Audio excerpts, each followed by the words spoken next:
রাতের আধারে line of কন্ট্রোলের আকাশে সারি সারি ড্রোন, যা আঘাত হানছে ভারত শাসিত জম্মু কাশ্মীরে।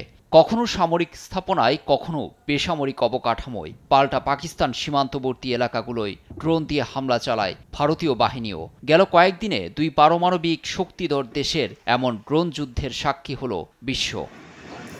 ড্রোন লড়াইকে দক্ষিণ এশিয়ার যুদ্ধের মোড় ঘুরিয়ে দিয়েছে বলছেন বিশ্লেষকরা। গেল বৃহস্পতিবার পাকিস্তানের বিরুদ্ধে জম্মু কাশ্মীরে সামরিক ও বেসামরিক স্থাপনায় ড্রোন হামলার অভিযোগ তুলে ভারত, যদিও বিষয়টি অস্বীকার করে ইসলামাবাদ।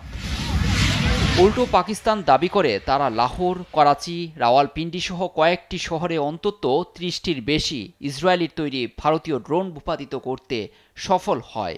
এমন অভিযোগ নিয়ে মুখ খুলেনি নয়াদিল্লি। বিশেষজ্ঞরা দুই দেশকে কয়েক দশকের চলা প্রতিদ্বন্দ্বিতায় নতুন করে ড্রোন হামলাকে বিপজ্জনক হিসেবে চিহ্নিত করেছে। বিশেষজ্ঞরা আরও বলছেন, ইট মারলে পাটকেল ছোড়ার প্রবণতা কয়েক দশকের পুরনো বিরোধকে নতুন একটা স্তরে নিয়ে গেছে, যেটা খুবই ভয়াবহ। এ প্রসঙ্গে যুক্তরাষ্ট্রের ইউএস নাভাল ওয়ার কলেজের অধ্যাপক জাহারা মতিসেকের মতে, ইন্দো পাক সংঘাত প্রবেশ করেছে ড্রোন যুগে। অদৃশ্য চোখ আর চালকবিহীন এসব হামলা অস্থিরতা বাড়াতেও পারে। এ অধ্যাপকের মতে, দক্ষিণ এশিয়ার প্রতিদ্বন্দ্বিতায় আকাশসীমায় যে পক্ষ ড্রোন যুদ্ধের নিয়ন্ত্রণ নেবে, তারা শুধু নিজেদের যুদ্ধক্ষেত্রেই আটকে থাকবে না, বরং আধিপত্যেরও জানান দেবে।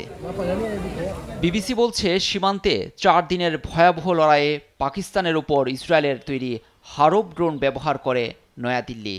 গত কয়েক বছর ড্রোন ক্রয়েও ঝুঁকছে দেশটি। সম্প্রতি যুক্তরাষ্ট্র থেকে $৪০০ কোটি ৩১টি MQ-9V প্রিডেটর ড্রোন কেনার চুক্তি করেছে মোদি সরকার, যা হাতে এলে সক্ষমতায় অনেক এগিয়ে যাবে। বিবিসি বলছে, টানা ৪০ ঘন্টা পর্যন্ত উঠতে সক্ষম এসব ড্রোন রণাঙ্গনের দৃশ্যপট সহজেই বদলে দিতে পারে। বিশেষজ্ঞরা আরও বলছেন, সোয়ার্ম ড্রোনেও গুরুত্ব দিচ্ছে নয়াদিল্লি।